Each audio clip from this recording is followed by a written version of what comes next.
শুনতেই পাচ্ছি না কি কথা হচ্ছে।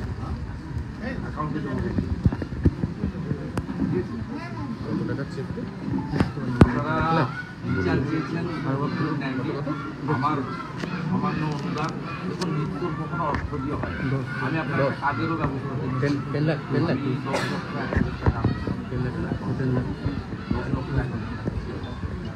আর এটা আপনার জন্য মায়ের জন্য দিয়েছি, মায়ের অ্যাকাউন্টে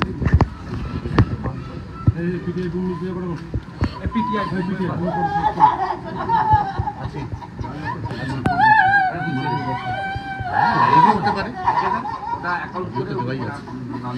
আচ্ছা কথা আছে। আচ্ছা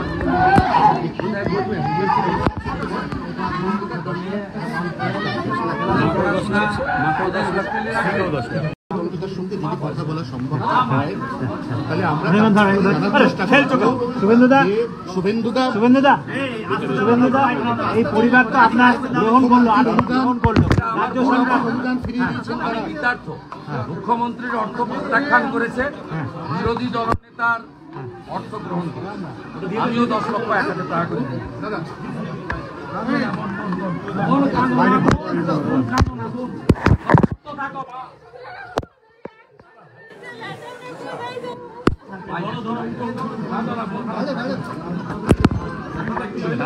রাজ্যের উপর আস্থা রাখছে না, রাজ্যের উপর আস্থা রাখতে পারছে না।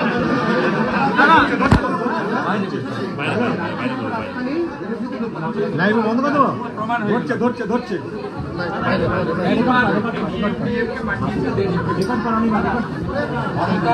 টাকা নেয়নি, বিরোধী দলনেতার অর্থ নেই।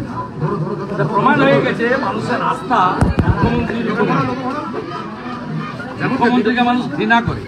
যেমনটা বিরোধী দলনেতা এই মুহূর্তে এই পার্টি থেকে মানুষকে জানাচ্ছেন যে রাজ্য সরকারের উপর এই 10,01,000 টাকা করে মোট 20,02,000 টাকা তুলে দিয়েছেন শুভেন্দু অধিকারী। যে পরিবার রাজ্য সরকারের যে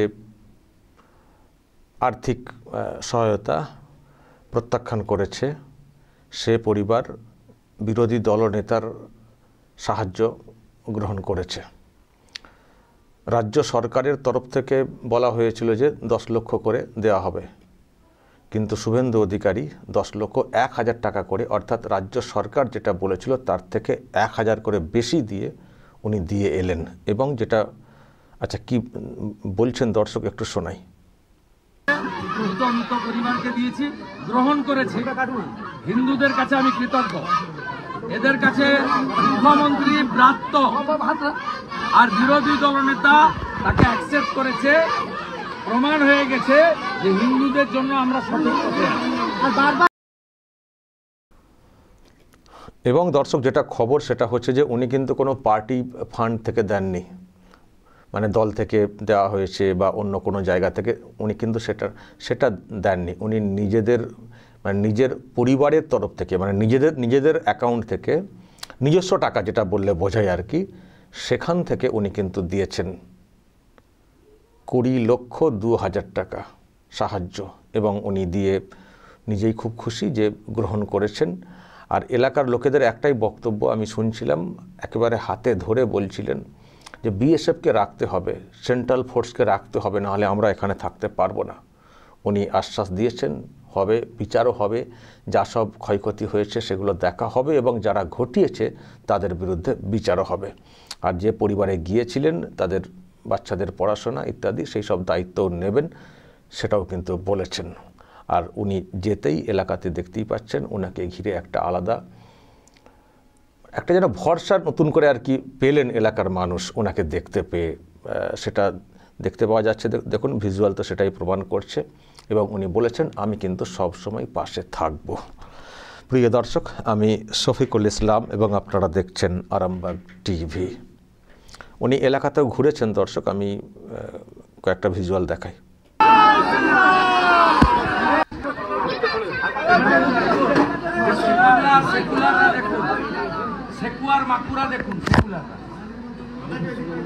দেখুন সংবিধান থেকে সেকুলার শব্দ তুলে দেওয়া উচিত, হিন্দু রাষ্ট্র করা উচিত। দেখুন সেকুলাররা দেখুন। দাদা মন্দিরটা ভেতরে, দাদা ভেতরটা যান না দাদা, ভেতর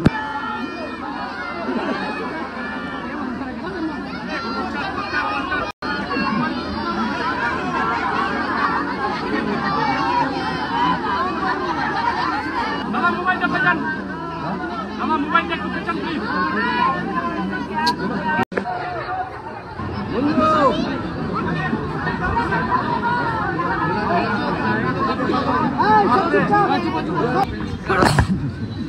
মিলে আবেদন করতে হবে। গভর্নমেন্ট ক্যাম্পের জন্য জায়গা দরকার, অনুমোদন দরকার। আপনারা জায়গা দেবো স্যার, আপনাদের এই জায়গা দেবো, আপনাদের বলেন জায়গা দেবো, রাস্তা নেই। জায়গা দেবো বলেন না, জায়গা দেবো, জায়গা দেবো।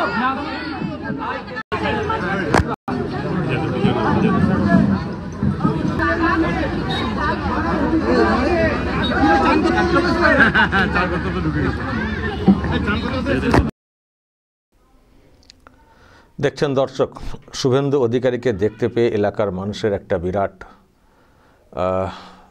মানে একটা ভরসার জায়গা, যেটা বলছিলাম সেটা আর কি প্রকাশ পাচ্ছে। ওখানে তৃণমূল কংগ্রেসের যারা সব গিয়েছিলেন তাদেরকে পাত্তা দেওয়া হয়নি।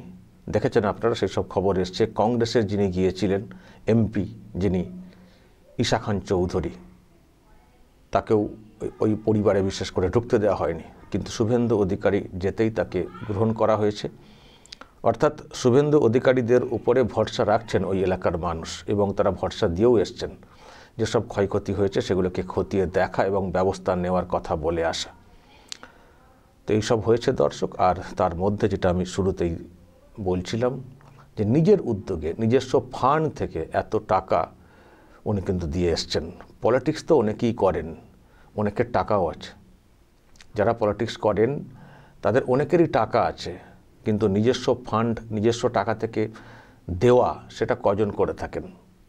এর আগেও করেছেন, এটাই প্রথম না, এর আগেও করেছেন। নিজস্ব ফান্ড খরচ করে দেওয়া, পাশে থাকা, এটা শুভেন্দু অধিকারী বরাবরই করে থাকেন, বরাবরই করে থাকেন। আমি আগেও বলেছি যে মানে তৃণমূল কংগ্রেস ছেড়ে এসে সব থেকে ক্ষতিগ্রস্ত পরিবার যদি কোনো পরিবার হয়ে থাকে সব দিক দিয়ে, সেটা হচ্ছে এই অধিকারী পরিবার। নানান দিক দিয়ে চাপে রাখা, নানান দিক দিয়ে চাপে রাখা। আর দল করেন বটে, কিন্তু নিজস্ব ওই ঘরের খেয়ে বোর্ডের মোষ তাড়ানোর মতো একটা অবস্থা। দল করেন বটে, কিন্তু নিজস্ব ফান্ড, এক তো নিজের মামলাকে লড়তে হয়, একটা সময় প্রচুর কেস হতো, এই কোর্ট সেই কোর্ট লড়তে লড়তে আমি একদিন হিসেব একজনের কাছ থেকে নিচ্ছিলাম, কোটি কোটি টাকা মানে খরচ শুধু আইনি লড়াইয়ে।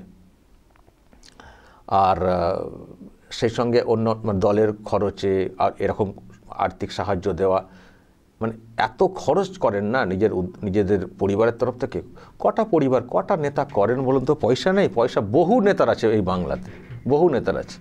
আমি সব দলের কথাই বলছি, কজন করেন? মমতা ব্যানার্জি নিজের ফান্ড থেকে কোথায় খরচা করেন? অভিষেক ব্যানার্জি নিজের ফান্ড থেকে কোথায় খরচা করেন? দলের ফান্ড থাকে, ওইসব মানে দলের বিভিন্ন সব ফান্ড আসে, সেখান থেকে খরচ। তারপরে তো সরকারি খরচে তো মুখ্যমন্ত্রী করে থাকেন। এই যে অনুদান 10 লাখ টাকা, কিসের? মমতা ব্যানার্জি নিজস্ব টাকা? নিজস্ব টাকা, সরকারের টাকা। যদিও এই পরিবার নেয়নি, আমি তো বলবো সরকারের টাকা যেখানে, সরকারের টাকা মানে আপনার টাকা, কিন্তু নেননি এটুকু বুঝতে পারলাম। মানে মমতা ব্যানার্জিকে সস্তার রাজনীতি করতে দেওয়ার সুযোগটা দেয়নি পরিবার। কিন্তু ওটা নিলে যে বিরাট মানে পাপ হতো সেটা আমি বলবো না, কারণ সরকারের টাকা, আপনারও তাতে ভাগ আছে। আর সরকারের টাকা দিলে সেটা নিয়ে কখনো রাজনীতি করা ঠিক না। শুভেন্দু অধিকারী জোর গলায় বলতে পারেন আমি দিয়েছি, কিন্তু সরকারের টাকা দিলে মমতা ব্যানার্জি দিয়েছেন এই কথা কেন বলবেন কেন? কিন্তু ওনারা তো বলবেন বলেই তো ওইটা করা হচ্ছিল। টাকা পয়সা দিয়ে পরিবারকে সাথে নেওয়ার একটা চেষ্টা হচ্ছিল, সেটাকে নিয়ে রাজনীতি করার চেষ্টা হচ্ছিল। উনি তো যাবেন বলেছেন, উনি হয়তো ভেবেছিলেন যে যাওয়ার আগে সব ম্যানেজ করে নেব। এই তৃণমূল কংগ্রেসের এমপিদেরকে পাঠানো হয়েছিল পরিবারকে ম্যানেজ করার জন্য, কিন্তু এই পরিবার ম্যানেজ হয়নি। আবারও বলছি, সরকারি টাকা হলেও ওই সস্তার রাজনীতি করার সুযোগটা এই পরিবার দেয়নি। কিন্তু শুভেন্দু অধিকারী ওনার মতো করে সাহায্য করে দিয়েছেন। ফলে ওনাদের অবস্থান ঠিক রেখেছেন, কিন্তু আর্থিক সাহায্য যেটা ওনাদের প্রয়োজন সেটা অন্তত শুভেন্দু অধিকারীর জায়গা থেকে তারা পেয়েছেন। তো এই হচ্ছে ব্যাপার দর্শক, যেটা বলছিলাম যে টাকা বহু লোকের আছে। মমতা ব্যানার্জিও নিজের টাকা থেকে কিছু করেন না, শুধু ফুটানি করেন সরকারি খরচ করে। কিন্তু শুভেন্দু অধিকারী এটা করে থাকেন। এক্ষুনি বলবেন এত টাকা শুভেন্দু অধিকারী পান কোথায়? নিশ্চয়ই কেউ বলবেন পান কোথায়। যাদের এইসব নিয়ে খুব কৌতূহল তারা একটু খোঁজ নেবেন তো ওনাদের পরিবারের একেবারে পূর্বপুরুষ থেকে, মানে ওনারা কোন পরিবারের, ওনাদের কি ছিল, কি ওনাদের ব্যবসা বাণিজ্য, একটু খোঁজ নিয়ে দেখবেন, তাহলে উত্তর পেয়ে যাবেন। আমাকে নতুন করে বলতে হবে না। কিন্তু পয়সাটা যেমন আছে, মনটাও বড়। যারা এলাকার মানুষ তারা তো জানেন, যারা ওনাদের বাড়িতে গেছেন তারাও ভালো করে জানেন পরিবারটা এমন, মনটা বড়। কিন্তু তাদেরকে নানানভাবে এখন সব দেখে দেওয়ার চেষ্টা হয়। যারা দাগেন তারাও একটা সময় এই পরিবারের বহু সাহায্য তারা পেয়েছেন। আজকে তারা যেহেতু তৃণমূল কংগ্রেসে রয়েছেন, উনি চলে এসছেন, সেই জন্য দাগেন। কিন্তু এটুকু নিশ্চিত, এই তৃণমূল কংগ্রেস যখন সরে পড়বে, কেটে পড়বে, আবার দেখবেন আবার সবাই সেই অধিকারী পরিবারের কাছেই তারা দ্বারস্থ হবেন। পরিবারটা এই রকম একটা খুব বড় মনের। আমি পলিটিক্সের বাইরে গিয়ে আমি কথাটা বলছি। আমি নিজে জানি, আমি একবার গিয়েও ছিলাম ওনাদের বাড়িতে। আমি সেই ভোটের সময়, মানে ওইদিকে লোকসভার ভোট হচ্ছিল না, ওই ভোটের সময় আমি ওইদিকে গিয়েছিলাম। আমি তার আগে কখনো যাইনি। তো আমি দেখেছি পরিবারটার মধ্যে একটা কি আভিজাত্য, সবার বাড়ির অন্যরাও। পলিটিক্স নিয়ে কোনো চর্চা হয়নি কিন্তু আমার সঙ্গে, কিন্তু ওনাদের মন মানসিকতা যা আমি গিয়ে বুঝেছিলাম। শুভেন্দু অধিকারী বাড়িতে ছিলেন না সেই সময়, ছোট ভাই ছিলেন। আমি গিয়েছিলাম, মানে আমি ওই দীঘা, মানে মন্দারমণি ওই দিকে যাচ্ছিলাম, তো আমি একবার টাচ করে গিয়েছিলাম, ওই ইন্টারভিউ করার জন্য গিয়েছিলাম আর কি। ওনার ছোটো ভাই তো প্রার্থী হয়েছিলেন, তো আমি গিয়েছিলাম। তো যাওয়ার পরে ওনারা ওনাদের বাড়ির ভিতরে নিয়ে গিয়েছিলেন। ওনার বাবার সঙ্গে দেখা হয়েছিল, ওনার বাবার একটা ইন্টারভিউ করেছিলাম, নিশ্চয়ই আপনাদের জানা আছে। তো পরিবারের সবাই এসেছিলেন আমার কাছে।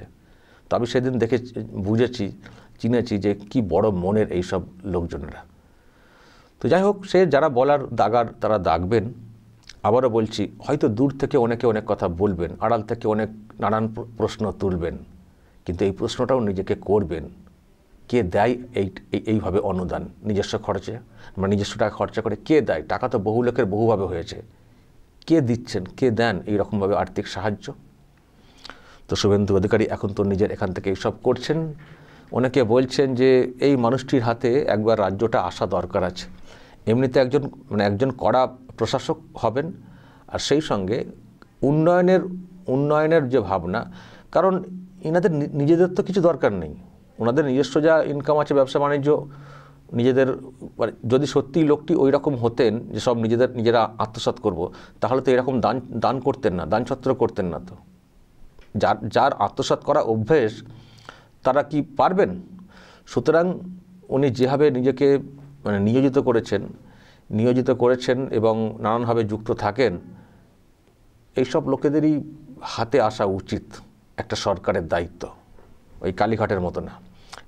এইসব লোকেদের হাতেই কিন্তু সরকারের দায়িত্ব আসা উচিত, যদি বাংলার ভালো করতে হয়। তো সেই সুযোগ আসবে কিনা আমি জানি না, বাংলার মানুষ সেই সুযোগ দেবে কি দেবে না জানি না, কিন্তু উনি তো ওনার মতো করে কাজ করেই চলেছেন। ওনার যতটুকু যা ক্ষমতা আছে তার মধ্য দিয়ে মানুষের পাশে থাকার মাধ্যমে।